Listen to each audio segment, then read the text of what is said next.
ఓం సాయిరామ్ సమర్థ సద్గురు సాయినాథ్ మహారాజ్ కీ జై. మన సాయి బిడ్డలందరికీ నమస్కారం అండి. అందరూ ఎలా ఉన్నారు?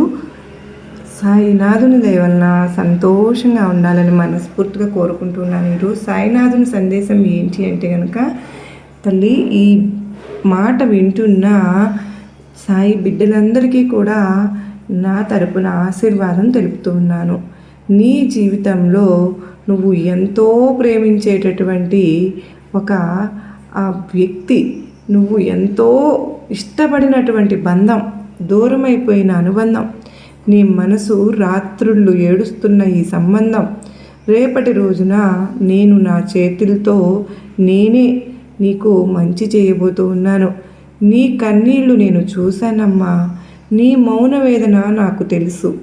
ఈ వీడియో వినిపిస్తుందంటే అది యాదృచ్ఛికం కాదు. ఇది నా పిలుపు, నా సంకేతం, నా అనుగ్రహ సూచన. రేపటి రోజున నీ జీవితంలో ఒక మలుపు తిరిగే రోజును కూడా చెప్పుకోవాలి. నువ్వు కోరుకున్నటువంటి ఏదైతే గనక ఆ బంధం అనేది నీ వైపు అడుగులు వేయబడుతున్నారు. నువ్వు ప్రార్థించిన పేరు నీ జీవితంలో మళ్ళీ వినిపించబోతోంది. నువ్వు కోరుకున్నటువంటి సంబంధం నీకు దగ్గర కాబోతోంది. ఈ సందేశాన్ని మధ్యలో ఆపవద్దు, చివరి వరకు తప్పకుండా విను. ఎందుకంటే చివరిలో నేనే మీకు ఒక చిన్న పరిహారం అనేది చెప్తాను. ఆ పరిహారం చేస్తే ఈ బంధం దగ్గర కావడానికి అడ్డుగా ఉన్నటువంటి శక్తులు పూర్తిగా తొలగిపోతాయి. ఇది కేవలం మాట కాదు, ఇది నీ బాబా నీకు ఇచ్చే హామీ. ఇది నీ బాబా నీకు ఇచ్చే ఆశీర్వాదం. ఇది బాబా ఇచ్చే వాక్యం అని విను. చివరి వరకు విన్న భక్తురాలకి కానీ భక్తుడికి కానీ సాయి బిడ్డలకు, ఎందుకంటే నీ జీవితంలో మార్పు అక్కడే ఉంది. నీ అనుబంధానికి సమాధానం అక్కడే ఉంది. నీ ప్రార్థనలకు ఫలితం అక్కడే ఉంది. ఈ వీడియో చివరి వరకు వినండి. మీకోసం ఈ సందేశం, మీకోసమే ఈ పరిహారం, మీకోసమే ఈ అనుగ్రహం అని సాయినాథుడు మనకి ఈరోజు ఒక చక్కటి సందేశం ద్వారా మన ముందుకైతే వచ్చారండి. మరి సాయినాథుడు మనకు ఎటువంటి సందేశాన్ని తెలియపరచబోతూ ఉన్నారు అనేది మనం సాయినాథుని మాటల్లోనే తెలుసుకుందామా? ఈ వీడియో కనుక మీకు నచ్చినట్లయితే తప్పకుండా లైక్ చేయడం మాత్రం మర్చిపోవద్దండి. మీరు ఇచ్చే లైక్ అనేది నాకు ఎంతో మోటివేషనల్గా ఉంటుంది. ఇంకొన్ని సాయినాథుని సందేశాలు తెలియపరచడానికి ఒక బూస్టప్ లాగా ఉంటుంది. తప్పకుండా ఈ వీడియోని మరికొంతమంది సాయి బిడ్డలకు కూడా షేర్ చేయండి. ఇప్పుడు సాయినాథుని సందేశాన్ని గురించి తెలుసుకుందామా? మరి బిడ్డ, నువ్వు ఈరోజు మీతో ఒక మాట చెప్పాలని అనిపించిందమ్మా. ఎందుకంటే మీలో చాలామంది ఒక బంధం విషయంలో చాలా బాధలో ఉన్నారు, చాలా బాధపడుతూ ఉన్నారు. ఎవరికీ చెప్పుకోలేని బాధ మీ మనసులోనే పెట్టుకుని లోపల మీరు మోస్తున్నటువంటి బాధ. కొన్ని బంధాలు జీవితంలో చాలా ముఖ్యమైనవి కదా, అవి తెగిపోతే మన జీవితం ఖాళీగా అనిపిస్తూ ఉంటుంది. మాట్లాడితే తేలిపోతుంది అని అనిపించిన సమస్యలు మరి ఎందుకు ఇంతలా దాని గురించి ఆలోచించటం? మాట్లాడకపోవడం వల్ల అవి పెద్దగా మారిపోతున్నాయి. చిన్న అపార్థాలు పెద్ద దూరాలుగా మారిపోతున్నాయి. మీలో కొంతమంది రోజు నన్ను అడుగుతూ ఉన్నారు, బాబా ఆ బంధం మళ్ళీ కలుస్తుందా? బాబా ఆ వ్యక్తి మళ్ళీ నా జీవితంలోకి తప్పకుండా వస్తాడు కదూ? బాబా ఈ బాధ ఎప్పుడు తగ్గుతుంది అని. నిజం చెప్పాలి అంటే కొన్ని బంధాలు మన చేతుల్లో ఉండవు. ఎంత ప్రయత్నించినా మన చేతిలో ఉండవు. అవి దైవ నిర్ణయంతోనే కదులుతాయి. దైవ అనుగ్రహం ఉంటేనే మారుతాయి. ఈరోజు నేను మీతో ఒక స్పష్టమైన మాట చెబుతూ ఉన్నాను. మీరు ఇష్టపడే ఆ బంధాన్ని, మీ మనసుకు చాలా దగ్గరైనటువంటి ఆ బంధాన్ని, జీవితంలో చాలా విలువైన ఆ సంబంధాన్ని నేనే దగ్గర చేస్తాను. మీరు ఎప్పుడూ కూడా బాధపడవద్దండి. ఈ బాబా మీకు హామీ ఇస్తున్నారని, నువ్వు తప్పకుండా నీ సాయి చేసే తీరుతాను అని నమ్మకం పెట్టుకోండి, గుర్తుంచుకోండి. మీరు చేయలేని ప్రయత్నాలన్నీ నేను తప్పకుండా చేసి చూపిస్తాను. మీరు చేరుకోలేని చోటుకు నేను మార్గం చేస్తాను. మీరు మాట్లాడలేని మాటలు మాట్లాడే పరిస్థితిని నేనే సృష్టిస్తాను. మీరు కోరుకున్న కలయికకు దారిని నేనే తేరుస్తాను. రేపటి రోజున మీ జీవితంలో చిన్న మార్పు మొదలవబోతుంది. ఒక్కసారిగా పెద్ద అద్భుతం అనిపించకపోవచ్చునేమో, కానీ చిన్న సందేహాలు కనిపిస్తాయి. సంకేతాలైతే మాత్రం చిన్న పరిణామాలు తప్పకుండా జరుగుతాయి. చిన్న విషయాలే పెద్ద మార్పుకు మొదలవుతాయి కదా.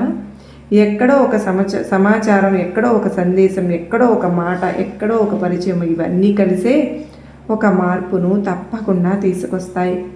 బంధాలు దగ్గర కావాలంటే మన మనసు కూడా మారాలి కదా.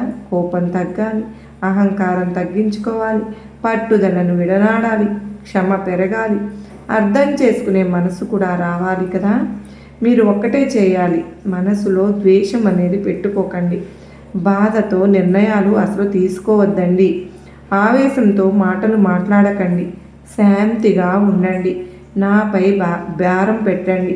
మీ బంధం బాధ్యత అంతా నేనే తీసుకుంటాను. ఆ అనుబంధం బాధ్యత కూడా నాదే. మీ జీవితంలో మార్పు తీసుకుని రావడం నా పని. మీరు నన్ను నమ్మితే చాలమ్మా. మీరు ఓర్పుతో ఉంటే చాలు. మీరు ఆశ వదలకపోతే చాలు. కొన్ని ఆలస్యంగా జరుగుతావేమో, కానీ అవి బలంగా జరుగుతాయి. కొన్ని బంధాలు ఆలస్యంగా కలుస్తాయేమో, కానీ అవి నిలకడగా ఉంటాయి. ఈరోజు ఈ మాట వింటున్నావు అంటేనే నీ ప్రార్థన వినపడిందని అర్థం. మరి నీ బాధ గమనించబడింది, నీ మనసు అర్థం చేసుకొనబడింది. రేపటి రోజు నుంచి నీ జీవితంలో మార్పు మొదలవబోతుంది. నీ బంధం దిశగా అడుగులు కూడా పడతాయి. మరి గుర్తుంచుకో బిడ్డ, నీ బాబా నీ అనుబంధాన్ని వైపు మార్గం తప్పకుండా జరుగుతూ చూపిస్తున్నాను.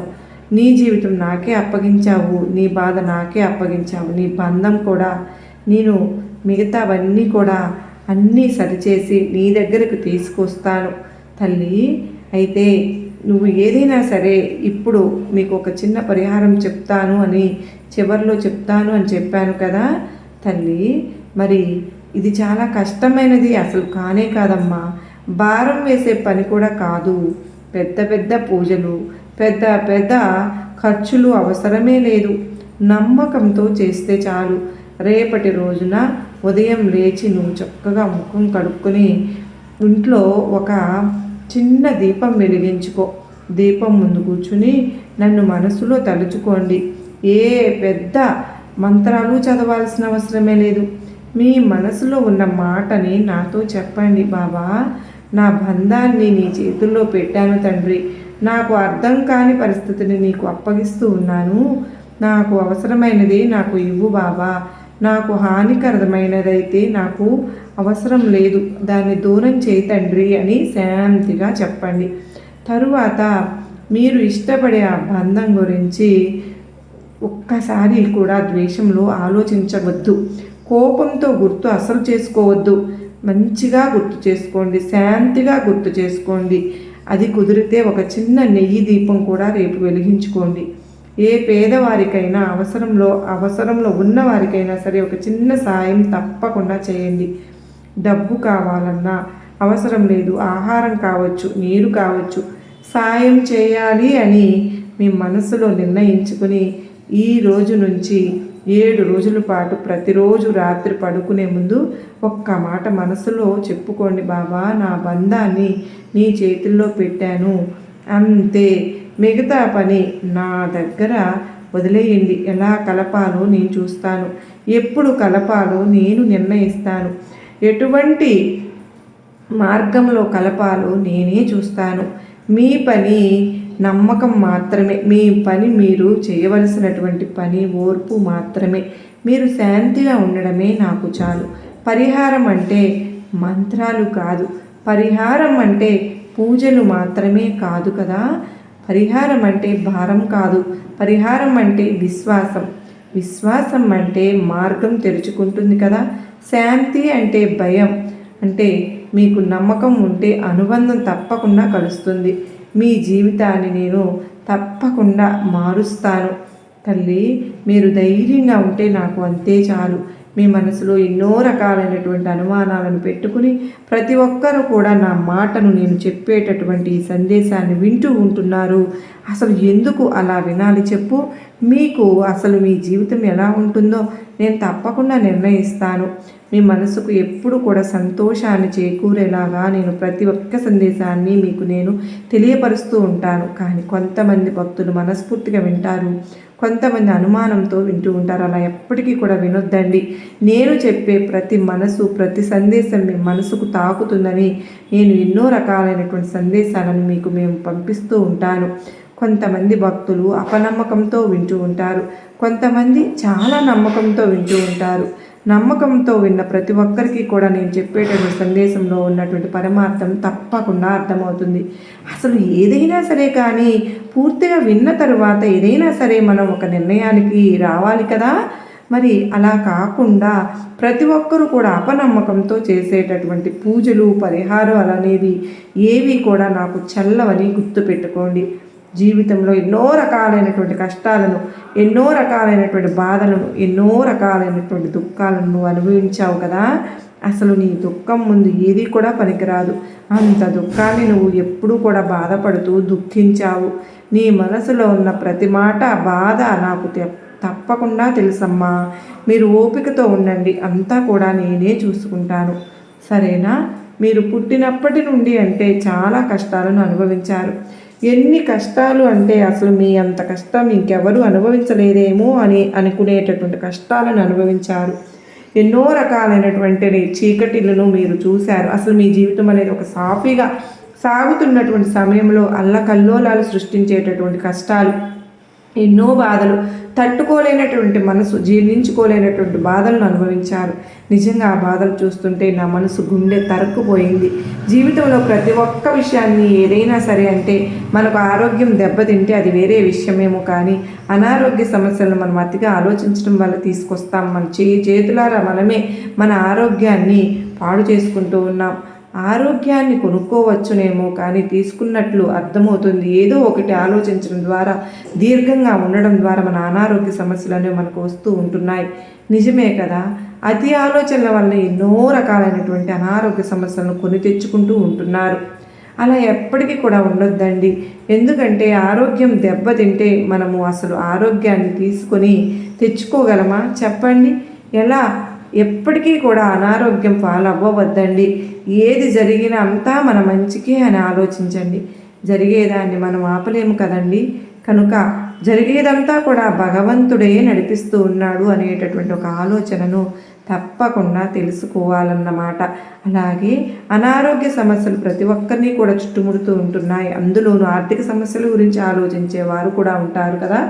ఆరోగ్యం పాలైతే ఆర్థికంగా ఉండే వాళ్ళకు చాలా ఇబ్బంది ఉంటుంది. వారి పిల్లల భవిష్యత్తు గురించి ఆలోచించే వాళ్ళు ఉంటారు. ఈ విధంగా అనేక రకాల మానవ జీవితం ఈ సమస్యలు లేకుండా ఎవరికీ ఉండవు, ఆలోచనలు ఉండకుండా ఎవరికీ ఉండవు. కొంచెం కష్టమైనా సరే ఆ ఇబ్బందులన్నింటినీ కూడా పక్కన పెట్టేసి సాయినాథుని పైన నమ్మకం ఉంచి శ్రద్ధ సబూరితో ఉంటే ప్రతిరోజు కూడా వారి లక్ష్యాన్ని చేరుకునేటటువంటి మార్గాన్ని ఎంచుకుంటూ ఉంటారు. ఎంత కష్టమైన జీవితాన్ని ముందుకు గడుపుతూ ఉంటారు. ఆ బిడ్డలు ఎప్పుడూ కూడా సంతోషంగానే ఉంటారు. ఏదో ఒక రోజు వారి లక్ష్యాన్ని వారు చేరుకుంటారు. అందులో ఎలాంటి సందేహము లేదు. ఈరోజు సాయినాథుడు తీసుకొచ్చినటువంటి సందేశం మీ మనసుకు తప్పకుండా తాకుతుందని మీరు నమ్మితే చాలు. ఇదంతా మీకు ఎందుకు చెప్పాను అంటే చాలామంది ఇబ్బందులు, ఈ సమస్యలను ఒక ఎత్తు అయితే వాటి కష్టాలన్నీ మన సమస్యలను మనకు పట్టించుకోవడానికి తప్పకుండా మనకంటూ ఒక మనిషి అంటూ ఉండాలండి. మంచి మనిషి, అది కూడా స్నేహితులు అవ్వచ్చు, మన బంధం అవ్వచ్చు, తల్లిదండ్రులు అవ్వచ్చు, తోడబుట్టిన వాళ్ళు అవ్వచ్చు. ఇలా వీళ్ళతో ఎవరో ఒకళ్ళు ఖచ్చితంగా మనకంటూ ఉండాలి కదండి. చాలామందికి మన జీవితంలో ప్రతి ఒక్క విషయాన్ని పంచుకోగలిగినటువంటి ఒక మిత్రుడైతే ఉన్నాళ్ళు మిత్రులే అవ్వవలసిన పని లేదండి. ఆ అవసరం కూడా లేదు. ఇప్పుడు మనం చెప్పుకుంటున్నట్లు బంధువులు కావచ్చు, తల్లిదండ్రులు కావచ్చు, లేదంటే మన బంధమైనా కావచ్చు, మన పిల్లలు అవ్వచ్చు. ఒకరితో ఒకరికి తప్పకుండా వీళ్ళకి అమితమైనటువంటి నమ్మకం అనేది ఉంటుంది. వారికి చెప్తే ఆ కష్టానికి వాళ్ళు పరిష్కారం చూపించినా కానీ చూపించకపోయినా సరే వీళ్ళ మనసులో భారం అనేది తగ్గుతుంది. అటువంటి మనిషి తప్పకుండా ఒకరు ఉండాలి. ఆ బంధం దూరమైనప్పుడు ఆ బాధని మనం మాటలతో వర్ణించలేము కదా. చుట్టూ ఎంతమంది, కొన్ని వేల మంది ఉన్నా సరే ఒంటరిగా ఫీల్ అవుతూ ఉంటాం. అసలు మనం ఒంటరి వాళ్ళమేనేమో అని భయపడుతూ కూడా ఉంటాం. ఎలా బ్రతకాలి అన్న ఆలోచన మనకు ఒకసారి భయమేస్తూ ఉంటుంది. ఈ విధంగా రేపు మనకు ఎవరు లేరే, ఎలాంటి జీవితాన్ని నేను గడుపుతున్నాను, ఒకప్పుడు ఎలా ఉన్నాను నేను అసలు నా జీవితమే ఎందుకు ఇలా అయిపోయింది, నేను ఎలా బతికాను, అలాంటిది ఎందుకు ఇలా అయిపోయాను అంటూ అందరూ కూడా సంతోషంగా ఉన్నారు కదా. నా జీవితం ఎందుకు ఇలా అయిపోయింది, అసలు నాకే ఎందుకు ఇలా అవుతోంది, నేను ఎన్ని కష్టాలను అనుభవించాను, ఎన్ని రకాలైనటువంటి మంచి పనులు చేసినా సరే కానీ భగవంతుడు నాకు ఎందుకు ఇలాంటి జీవితాన్ని ప్రసాదించాడు అనేటటువంటి ఒక భయాన్ని అసలు మనకి ఒక్కొక్కప్పుడు భయమేస్తూ ఉంటుంది కదా. అసలు నిద్రపోయేటప్పుడు చాలా టెన్షన్గా ఫీల్ అవుతూ ఉంటాం కదా చాలామంది. అంటే ఎందుకంటే ప్రతి ఒక్కరూ కూడా అలాంటి బాధను ప్రతి ఒక్కరూ అనుభవించే ఉంటారు. వారు చేసుకుంటున్నటువంటి మనం అర్థం చేసుకోలేకపోయినటువంటి ఆ బంధమే మనల్ని దూరం పెడుతూ ఉన్నప్పుడు మనం ఎవరి కోసం బ్రతకాలి, అర్థం కానటువంటి ఎంతోమంది నిద్ర లేని రాత్రులు గడిపినటువంటి క్షణాలు చాలానే ఉన్నాయన్నమాట. ఉంటాయి కూడా. ప్రతిరోజు ఏడుస్తూ గడుపుతూ అసలు నిద్ర పోవాలంటేనే భయం, నిద్ర రాదు.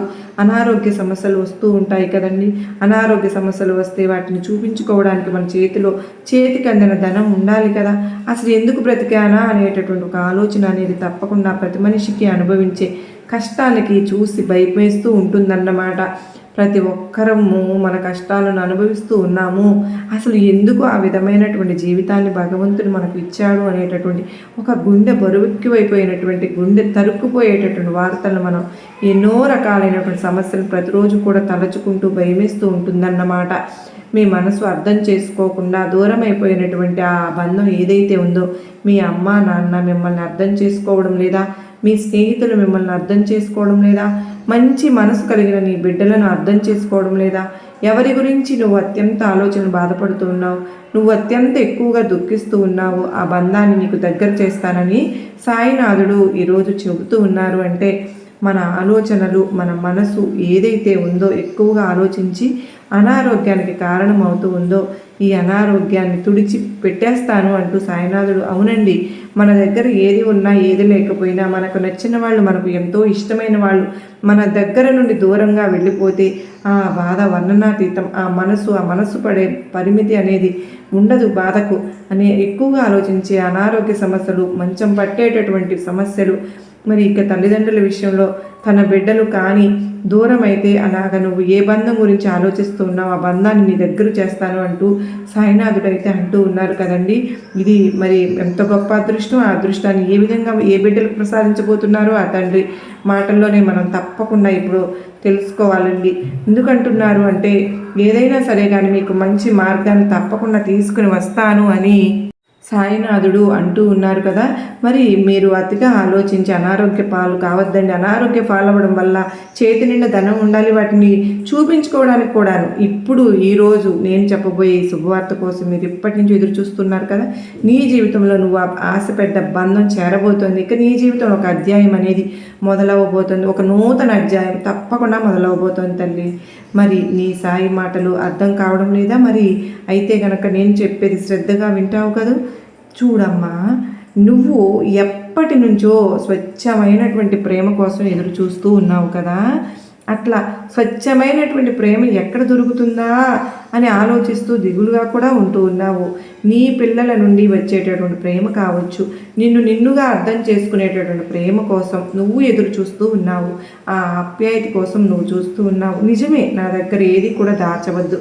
నువ్వు నిజమైన అభిమానాన్ని కోరుకుంటూ ఉన్నావు. ఇలా నువ్వు ఆశపడ్డ బంధం కోసం ఎదురు చూస్తూ ఉన్నావు కదా. ఇక నీ దీర్ఘకాలిక ఎదురుచూపులు ఫలించాయి. నువ్వు కోరుకున్న బంధం నీ దగ్గరకు రాబోతోంది. నీ మనసులో ఉన్న అన్ని ప్రశ్నలకు సమాధానం తప్పకుండా దొరకబోతోంది. మరి ధైర్యంగా ఉండు తల్లి. నేను నీతో పాటే ఉంటూ నీ దారిలో నడుస్తూ ఉన్నాను. నీకు ఒక విషయం చెప్పనా? జీవితంలో కష్ట నష్టాలు తెలిస్తేనే తర్వాత అందమైన జీవితాన్ని నువ్వు జీవించగలవు తల్లి. ఇక నీ కష్ట సమయంలో నేను నీతోనే ఉంటాను. కానీ కొన్ని పనుల్లో నువ్వే సొంతంగా నిర్ణయం తీసుకోవాల్సి ఉంటుంది కూడా. పక్షి ఎలా అయితే తన రెక్కలను నమ్ముకుని ఉంటుందో అలాగే నువ్వు నీ ధైర్యాన్ని నమ్ముకోవాలి. తప్పకుండా గెలుస్తావు. ఒకవేళ నీ పోరాటంలో కింద పడితే ఎవరి కోసమో ఎదురు చూడకు. నీ అంతట నువ్వే లేవాలి. ఈ లోకంలో నిన్ను కిందకు తొక్కేసేవారే ఎక్కువ మంది ఉంటారు. నిన్ను పైకి తీసుకురావాలనే వాళ్ళు చాలా తక్కువ మంది ఉంటారు. నువ్వు ఏడుస్తూ ఉంటే చూసేవారే ఎక్కువ, నువ్వు ఆనందంగా ఉంటే చూసేవారు చాలా తక్కువ మంది ఉంటారు. నువ్వు ఎదుగుతూ ఉంటే చూసేవారు తక్కువగా ఉన్నారు కనుకనే నువ్వు కింద పడిపోతుంటే చూసే జనం చాలా నవ్వుతూ ఆనందపడే ఉండేవారే ఎక్కువగా ఈ సమాజాన్ని అర్థం చేసుకోవడానికి ప్రయత్నం చేయి తల్లి. కనుక నువ్వు ఎవరిని నమ్మవద్దు, ఎవరిపైనా సరే ఆధారపడవద్దు, ఎవరి సాయం కోసం నువ్వు ఎదురు చూడనే వద్దు. నీకు నువ్వుగా ప్రయత్నించి పైకి లేచి నీ జీవితం నీ చేతుల్లోనే ఉంటుంది. మరి నా జీవితం ఎప్పుడు మారుతుందో అని ఆలోచిస్తూ ఉన్నావు కదా, దిగులు అనేది అసలు పడనే వద్దు. తప్పకుండా నీ జీవితంలో వీలైనంత త్వరలోనే ఒక మార్పు తప్పకుండా రాబోతోంది. బిడ్డ, ఈ బాబాపై పూర్తి నమ్మకాన్ని తప్పకుండా పెట్టుకుంటావు కదూ. ఆ సమయం ఇప్పుడు వచ్చిందమ్మా. నమ్మకంతో ఉండు. నమ్మకంతో ఉంటే గెలుపు నీ సొంతం అవుతుంది.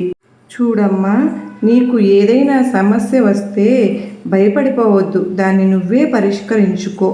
నేను నీతోనే ఉన్నానని చెప్పాను కదా, పదే పదే కూడా చెప్తూ ఉంటాను. నీ బాధ్యతను నువ్వు నిర్వర్తించు. నువ్వు ఆశపడే బంధం నిన్ను వెతుక్కుంటూ వస్తుంది. నీతో ఒక్కరైనా ప్రేమగా మాట్లాడతారా అని ఆశగా ఎదురుచూస్తూ ఉన్నావని నాకు తెలుసు. సరే, నీ అభిమానాన్ని, ఆ ప్రేమను అర్థం చేసుకునే బంధం నీకు చేరువయ్యేలా నేను ఆశీర్వదిస్తూ ఉన్నాను. నువ్వు వద్దన్నా నేను నీతోనే ఉంటాను. పదే పదే అది చెబుతూ ఉన్నాను. నువ్వు పూజించినా పూజించకపోయినా సరే నేను నిన్ను వదలనంటే వదలను. నేను నీ చుట్టూ ఉంటాను. నిన్ను తప్పకుండా కంటికి రెప్పలా కాపాడుకుంటూ ఉంటాను.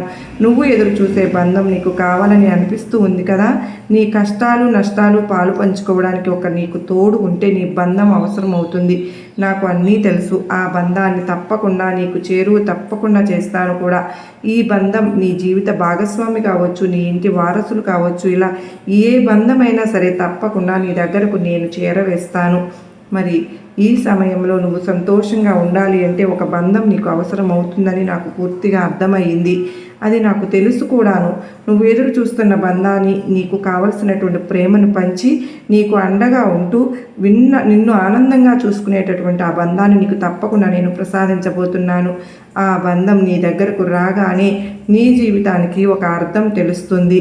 మరి ఏదైనా సరే ఈరోజు చీకటిగా అమావాస్య చీకటిగా ఉన్నటువంటి జీవితంలోకి పౌర్ణమి లాంటి వెలుతురు అనేది వస్తుంది. కష్టాలు బాధలు అవి జీవించిన నువ్వు ఇకపై ఆనందం అనే మాటలతో జీవిస్తావు. నీకు ఆనందాన్ని ఇచ్చే బంధం నీకు దగ్గర చేస్తాను. ఈ బాబా మాటను శ్రద్ధగా విన్న వారికే తప్పకుండా అర్థమవుతుంది. ఇది నీ బాబా నీకు ఇస్తున్నటువంటి ఆశీర్వాదం. నీకు నా ఆశీర్వాదములు ఇస్తున్నాను బిడ్డ అంటూ ఈరోజు మనకు సాయినాథుడు ఈ సందేశం ద్వారా తెలియపరిచారు కదండి. నిజంగా సాయినాథుడు ఇస్తున్నటువంటి సందేశం చాలా అద్భుతంగా ఉంది కదూ. మరి ఈ సందేశం చాలామంది వింటూ ఉంటారు, కానీ పూర్తిగా వినరండి. పూర్తిగా విన్న వారికి మాత్రమే ఈ సందేశం క్లియర్గా అర్థమవుతుంది.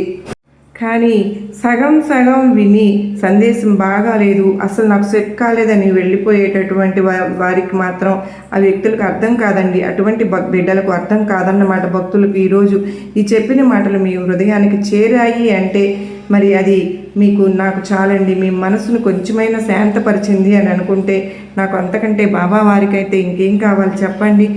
తప్పకుండా ఈ ఛానల్ ద్వారా వచ్చేటటువంటి ప్రతి సందేశము మీకోసమే అని నేను తెలియపరుస్తూ ఉన్నాను. మీ జీవితానికి అంటే వెలుగుగా ఉండేందుకు, మీ మనసుకు బలంగా ఇవ్వడానికి సందేశం మీకు ఉపయోగపడితే వీడియోకి ఒక చిన్న లైక్ అయితే ఇవ్వండి. మరలా మరి ఒక్క సాయినాథుని సందేశంతో కలుసుకుందాం. అంతవరకు అందరికీ నమస్కారం అండి. ఓం సాయిరామ్. సర్వే జనా సుఖినో భవంతు. లోకా సమస్త సుఖినో భవంతు.